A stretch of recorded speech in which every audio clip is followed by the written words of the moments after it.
It all started with an invasion. The Helghast assaulted our living rooms in Killzone 1 for the PS2, kicking off an epic struggle.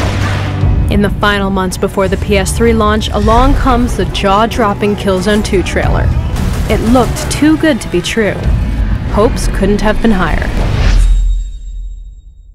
The Killzone 2 firestorm busts out on the PS3, bringing the fight right into the Helghast backyard, and the gaming community was blown away. A bullseye in financial and critical success for Guerrilla Games, but the battle's not over yet. The developers have some dirty tricks up their sleeves, and don't forget, there's still a whole mountain of Helghast butt to kick. As far as we can tell, this is going to be one hell of a fight. The developers flew all the way from Amsterdam to San Francisco to give an early look at Killzone 3 gameplay, and we caught up with them to get in on the madness. So where does the plot pick up after Killzone 2? Killzone 3 actually picks up right where Killzone 2 ends. So you'll actually start on the steps of the palace with Visari laying dead at your feet and the Helghast fleet above coming over. You realize that the tables have turned, even though you killed your nemesis, most of your fleet's been wiped out, and the Helghast essentially have got you running all over the planet while you're trying to escape. So how will Guerrilla Games keep Killzone 3 fresh in such a crowded genre?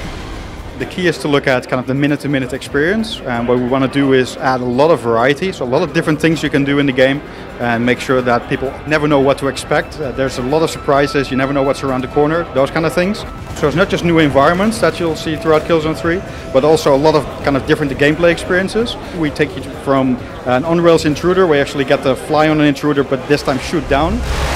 Raider 2 to Raider Command, incoming RPGs dropping down. We also get some standard combat, but now against flying enemies, jetpack enemies we've got in there, which is something entirely new. And then you get to pick up a jetpack, which means that's a whole new kind of dimension to the gameplay, because you can now all of a sudden have aerial combat, and that just adds a whole new dimension to it. And then finally you get this big portable weapon of mass destruction we call the Wasp rocket launcher, which just does a heck of a lot of damage. So that's 4 kind of really distinct kind of gameplay experiences just in the span of one level, and that's going to be throughout the game. There's a lot of color in this game, a lot of different setups, a lot of variety in the different levels. It's going to be a lot more alien. It's incredible enemies. We're going to go from alien jungle to nuclear wastelands, all the way eventually into space, and that's what I'm very excited about. We got some runners on that bridge. Raider 3, I want positive ID on those dropships. The arenas that you're playing in are a lot bigger, so it's not so much corridor based as Killzone 2 was. So this time around you get these more open environments to play in, which obviously caters to jetpack gameplay as well. Yeah, they had us at jetpack. That's one way to take it to the next level. But we also heard about the new brutal melee moves that are just downright nasty. We looked at kind of the fan feedback that we got, where Killzone 2 people felt that it was really kind of a tactical, and you really had to take cover in order to advance in the game, because it was just too difficult to actually play run and gun.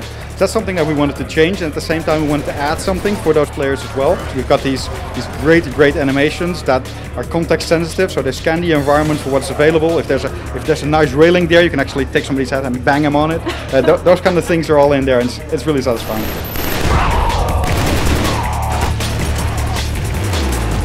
What have you changed about the multiplayer experience? Multiplayer I can't talk about too much yet. We have to save something for later, but it's going to be massive. There's some really innovative stuff in there. We're adding new game modes, and it's going to be a lot more accessible this time around.